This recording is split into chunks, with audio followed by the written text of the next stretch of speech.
Chegou a hora de falar do derby. Apesar de esvaziado pela final da Copa do Brasil de um lado e pelos casos de Covid do outro, o clássico foi bem movimentado na Neoquímica Arena.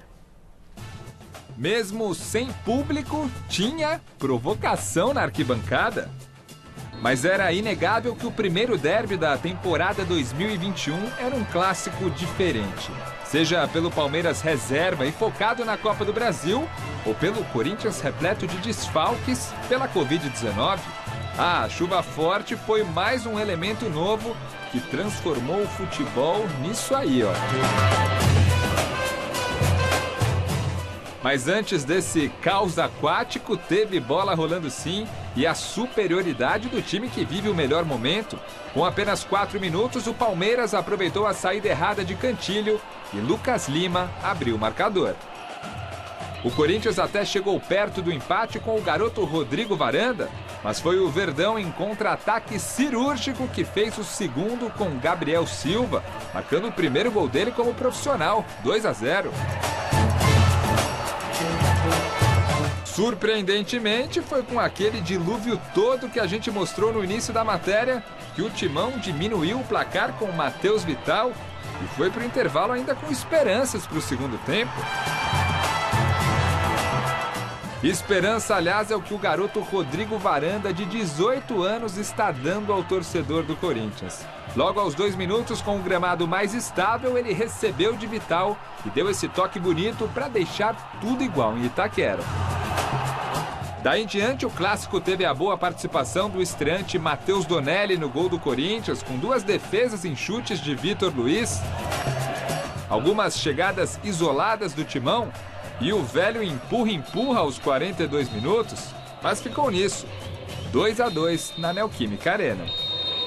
Acho que a chuva ela veio no momento importante para nós, porque naquele momento o Palmeiras era superior, já tinha aberto 2 gols de vantagem e a chuva acabou equilibrando as coisas, mas o grande momento do Corinthians foi no segundo tempo. E aí nós tivemos um pouco de chuva e um pouco do jogo ainda sem chuva. Teve 2 jogos. Teve um até aos 30 minutos enquanto não teve chuva e teve outro que foi depois o rachão, que nós chamamos aqui, vocês chamam o rachão, em que uma equipa que se adaptou melhor, a equipa que tinha, por exemplo, um centroavante com quase 2 metros de altura, neste tipo de jogo é o melhor. Fica no final um resultado com um empate, com um sabor amargo. Infelizmente, se hoje não fosse a chuva, podíamos ter assistido a um bom jogo aqui. Choveu muito, né? Eu concordo mesmo. A chuva foi um divisor de água sem qualquer tipo de... Mas futebol é permitido jogar na chuva, só para saber, né? Porque parece que choveu, não valeu o que aconteceu. Essa agressividade? Não pode mais jogar. Não, porque você viu? Mas para que essa agressividade? O resto foi rachão. Para jogo 90, Corinthians e Palmeiras, vai até acabar o jogo, o português. Sim, ele precisa entender isso daqui. Calma, mas... Vem com essa desculpinha. Choveu, não valeu. Choveu, não valeu. Mas como não valeu? O Corinthians foi lá e empatou, velho. Tava 2-0. Mas não é uma desculpa, é uma leitura do que foi o jogo. O Palmeiras estava Palmeiras não sabe jogar na chuva. Não, gente, calma, nada Resfriou. a ver. Não, calma. Vocês Vamos estão lá. nervosos, ansiosos, inquietos. Calma. Tá bom. Esqueci minha água. Porque isso é o seguinte, sem chuva, Palmeiras com bola rolando, estava atropelando o Corinthians. Fez bom. 1, fez 2, poderia ter feito o terceiro, o quarto, só que aí São Pedro resolveu jogar o balde. São Jorge, por favor. São Pedro, quem É cuida São da Jorge, chuva é São Pedro. Mas o santo do Corinthians é o Jorge. Não, mas não importa, foi São Pedro que jogou a chuva. E no segundo tempo, não dava para jogar bola? Calma. Vamos lá. Quando veio a chuva, sabe, com bola rolando, o Palmeiras já não conseguia mais ter essa supremacia. E aí o Corinthians compensou a falta de técnica com vontade, com raça, foi lá e com toda a justiça do mundo diminuiu uma bola parada Tipo e fez Ayrton o Senna, segundo que ia no muito bem na comecinho chuva. do segundo tempo. Mas talvez, e essa é a leitura que deve ser feita, não significa que seja desculpa. Não fosse a chuva, talvez o Corinthians tivesse tomado uma lavada. Ué, como é que vai saber? Homem, fala isso, fala só. Eu não vou nem falar, porque já viu. Não, se minha mãe fosse homem, eu teria 2 pais, velho. Não dá pra saber português. Não existe isso, sabe? Sam. Parece que assim, não dá. quando o Palmeiras ganha, Palmeiras perde o Paulista, é Paulistinha. Quando o Palmeiras ganha, é Paulistão. Quando o Palmeiras tá ganhando o jogo é porque o céu tá lindo. Quando o Corinthians ganha é porque virou rachão, porque choveu. Velho, tem que saber também entender as coisas, cara. Sim, tá muito simples do lado de lá. E isso não tira o mérito do Palmeiras, né? O Palmeiras estava massacrando realmente o Corinthians. Teve a chuva, o Palmeiras não se comportou bem na chuva. A chuva faz parte do jogo, porque não é que estava com goteira no estádio. O estádio não é coberto. Não há uma regra que diz que tem... Pô, choveu, estragou o ginásio. Não. O jogo pode ser na chuva, no sol, no calor, do raio que o parta, velho. O Palmeiras choveu, o Palmeiras tremeu as pernas lá, o Corinthians foi lá e buscou um empate, que era para ser uma goleada. E o Palmeiras não conseguiu aplicar a goleada. Simples assim, o resultado foi justo. Aí chamar o segundo tempo de rachão... Você acha que você tem birra de argentino, de português? Mas qual é o problema dele numa análise do jogo? É sempre falar que realmente a chuva equilibrou uma partida que era desigual. E só vou avisar o português, quarta-feira, domingo, o jogo é às 6, não é? Às 6 da tarde costuma chover na decisão, Portuga. Te cuida, velho. Março não é mês de chuva? Te cuida. Águas de março. Porque quer dizer, se chover então, quer dizer que o Palmeiras choveu, já a Copa do Brasil é do Grêmio? Tem que saber também jogar na chuva, cara. Mas você concorda comigo que times técnicos têm mais problemas quando o gramado não está adequado? Eu acho que não. E a chuva atrapalha porque realmente ela prende a bola, o passe não rola. Então que esse time técnico tem então raça e sabe jogar com botina, sei lá, porque não é possível. Galocha? Galocha. Celso, foi um jogo muito legal. Foi um jogo muito legal. Mas não fosse a chuva, a casa teria caído. A gente falou, pode até ser, porque o Corinthians não podia arrumar um segundo tempo. Não é? O Palmeiras estava muito melhor no primeiro tempo, se desenhava sim uma goleada, méritos ao Palmeiras do português, né? Méritos ao elenco do Palmeiras, mas méritos ao Corinthians também, que entrou com uma molecada com muitos problemas, surgiu um Varanda, surgiu o Donelli na reserva do Cássio, fez 2 defesas, não é? E todo mundo apostando, vai ser um jogo chato. Eu falei, vai ser um grande clássico, vai ser Corinthians e Palmeiras, e ontem foi Corinthians e Palmeiras. E o que foi mais legal é que o Corinthians não ganhava 6 jogos, não é isso? Não ganhou, continua não ganhando. Não fazia gols. E não fazia gols há 4 jogos. E não ganhava 6. E então, assim, para esse jogo, foi uma vitória pro Só cuidado, português, que tá chovendo em São Paulo todo dia à tarde, velho. Palmeiras e Grêmio, cuidado, hein? Gaúcho gosta de um barro. Se cuida, português. É verdade. O Jonas Campos tá no Parque São Jorge.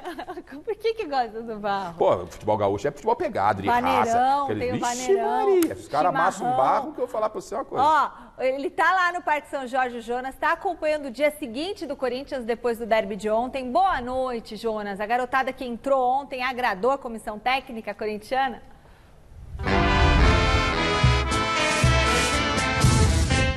Fala, Michele, boa noite a você, ao Celso, ao Garrafa aqui, gente, sem chuva, hein? Sem chuva no momento aqui no Parque São Jorge. Aliás, o pessoal aqui já está chamando o Rodrigo Varanda, garoto de 18 anos, que ontem marcou ali o gol de empate do 2-2 na Neoquímica Arena, de Rodrigo Varandowski, né? Em homenagem ao Lewandowski, craque do Bayern de Munique. Tem que ter muita calma, é um garoto, 18 anos, mas a verdade é que entrou bem contra o Bragantino, foi bastante participativo na estreia do Campeonato Paulista e ontem, logo no seu primeiro derby, foi novamente participativo e premiado com um gol que acabou dando o empate ao Corinthians 2-2 na Arena. Aliás, fazer gols logo no primeiro derby disputado é coisa de gente grande da história do Corinthians, viu?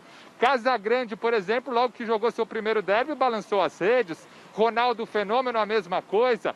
Romarinho, Liedson, Gil, Luizão, Emerson Sheik, ídolos fizeram isso e ontem o Rodrigo Varanda foi abençoado com esse gol de empate lá na Neoquímica e o Wagner Mancini na entrevista coletiva foi só elogios a esse garoto que aos poucos vai caindo nas graças do torcedor corintiano. Vamos ouvir o Mancini. E hoje a gente tem o Rodrigo fazendo 2 belos jogos. Eu também achei que no jogo de estreia ele foi muito bem. Hoje ele teve a participação no gol e em algumas outras jogadas. É um atleta que chegou para nós do Sub-17. É bom dizer que ele não fez nenhum jogo no Sub-20 ainda.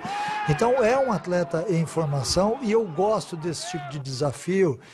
E não tenho nenhum tipo de vaidade em falar que ele apareceu porque eu dei oportunidade, porque todo mundo chega no momento certo, na hora certa, em todos os lugares no futebol. Hoje nós já tivemos a oportunidade também de ver o Rony, que é um jovem, o Donelli no gol, a entrada do Antony, daqui a pouco outros atletas jovens vão fazer parte, e é muito importante que eles entendam que o processo às vezes é um pouquinho mais rápido para uns e um pouco mais demorado para outros. Mas o que nos chama mais atenção é que todos eles estão com uma gana muito grande. Pois é, gente, o Mancini, né, sempre bom lembrar, foi o primeiro treinador a colocar o Neymar para jogar no profissional do Santos lá em 2009. Então é um técnico que tem experiência, costuma lidar bem aí com essa...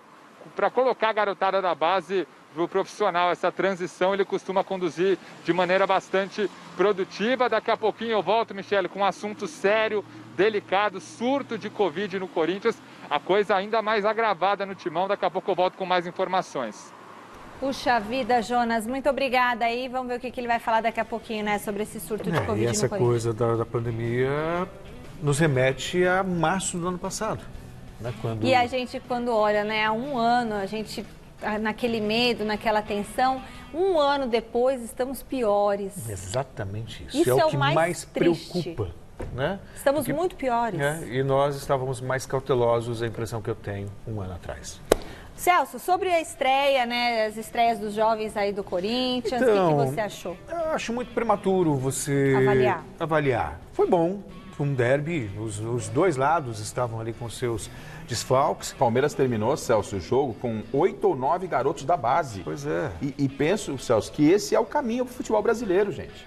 Sim. Tá ali, eu acho que é o grande, tem que dar muita oportunidade. Tanto é verdade que o Palmeiras, campeão da Libertadores, quantos garotos da base foram fundamentais na campanha. O que não significa garantia de sucesso. Não, claro que não, Mas também não de fracasso, nem de fracasso. Tem que se olhar muito aí para a base. Aposta, depende muito das circunstâncias, são jovens, precisam de confiança, depende muito do ambiente que você proporciona, né? Do ambiente que você proporciona, da sequência de resultados positivos, de como você lida, faz a gestão de grupo com essa garotada, se bem que agora a situação é bem diferente mesmo, que esses jovens estão... Antes você tinha só a Copa São Paulo, né? Sim. Hoje você tem Campeonato Brasileiro, Campeonato Paulista, Libertadores, Mundial.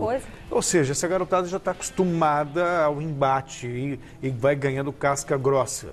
Mas eu vejo com bons olhos, eu fiquei surpreso com o que vi. É o caminho, Celso. Não é nada que me empolgue. Eu falo assim, mas tudo bem, esses caras que custam milhões, né, que estão onerando os clubes, também os cofres dos clubes, estão trazendo que tipo de futebol pra gente? Exato. Ontem, talvez se tivesse Corinthians e Palmeiras com as equipes principais, talvez tivesse sido um jogo amarrado pra caramba. 0 a 0. Foi com a garotada, eu falei, vai ser um jogo solto, e foi o que aconteceu. Só antes de passar a bola pra você, muito rapidamente, é que depende de quem você contrata. Quando você pega um Flamengo, por exemplo, que trouxe quem trouxe, aí vale a pena. Sim. Né? Aí vale a pena. Sim. Agora você gastar o que gastou com o Daniel Alves, por exemplo. Aí então, não. Né? Ou só com uma peça, né? Ou com jogadores medianos. E Lucas Lima, por exemplo? Lucas Lima? Ontem marcou um golaço, hein? Tudo bem, ontem marcou um golaço, mas depois de quanto tempo? Começou a chover. Ao custo de quê? Aí começou a chover. O Celso é feito de açúcar. É um homem doce. Se chove, ele derrete. Cuidado com o que você fala. Igual o jogador... Não vou falar nada. Mas Segue o programa. Tem que tomar cuidado. Segue o jogo. Agora vamos pro outro lado do derby. O Alexandre Silvestre tá na academia de futebol. Não tá chovendo hoje, só chove quando o Garrafa vai. Tá acompanhando o noticiário do Verdão. Boa noite, Silvestre. Como que o clássico repercutiu por aí, hein?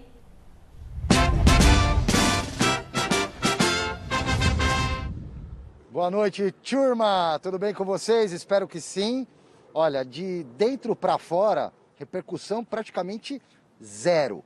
O Palmeiras mantém o que para mim é um protesto simbólico com a marcação desse derby no meio da semana, com tudo que está acontecendo e principalmente em meio às duas decisões da Copa do Brasil contra o Grêmio. Ou seja, o Palmeiras pouco mencionou em suas plataformas, em suas mídias sociais, antes, durante e depois a respeito do derby. Claro que lá dentro os caras devem ter comemorado o bom resultado, a estreia de alguns jogadores, o desempenho do time, mas de dentro para fora, o Palmeiras segue focado apenas nessa história do jogo contra o Grêmio.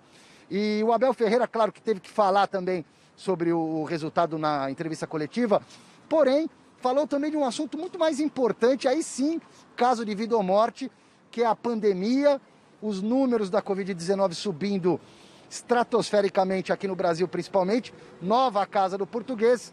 E o Abel Ferreira refletiu assim a respeito do tema. Mais do que falar do surto do que se passou no Corinthians, eu gostava de apelar à responsabilidade de todos. Deixem-me dizer-vos isto, eu quando cheguei aqui fiquei um bocadinho espantado, porque nós na Europa, pelo menos em Portugal, nós tivemos 2 vezes lockdown, e falo lockdown ficar em casa, não é sair, é em casa, só sair para comprar alimentos essenciais. E quando cheguei aqui vi que de facto as regras tinham que ser mais apertadas. E de facto assusta-me ver a quantidade de mortos, independentemente de ser 1, ou ser 2.000, ou ser 5.000, ou ser, para mim é exatamente igual, porque eu gosto muito de futebol, adoro futebol, sou apaixonado por futebol, mas futebol sem vida não é nada, e para mim há a vida que está acima daquilo que é o futebol. Acima de tudo, o que posso dizer é que temos de ter todos responsabilidades, porque não é por mim, é por nós, é por mim, é por ti, é por todos nós, e assusta-me quando ligo o jornal e vejo as notícias da quantidade de mortes, leio as notícias de quantos hospitais estão a ficar lotados, e acho que nós temos que, neste momento, esquecer o clubismo, esquecer a rivalidade e lutarmos todos por uma causa, porque assim, esse é um adversário que não tem dó nem piedade e mata quem for preciso. Assim, ó, assina embaixo tudo que disse o Abel, só tem uma coisa, tem que valer sempre. Palmeiras recentemente fez uma festa para 250 pessoas para comemorar o título da Libertadores. Aí parece que não assustou. É que assim, Garrafa, eu vou ter a oportunidade de falar isso também daqui a pouquinho, Daqui a pouquinho. É que as notícias, elas vão sendo alteradas. É que era outra fase, estava em outra fase. Desnecessário. Me desculpe. Mas aí... Desnecessário. Reunir 250 pessoas, não, 200 pessoas, sim, desnecessário. Não tem que reunir.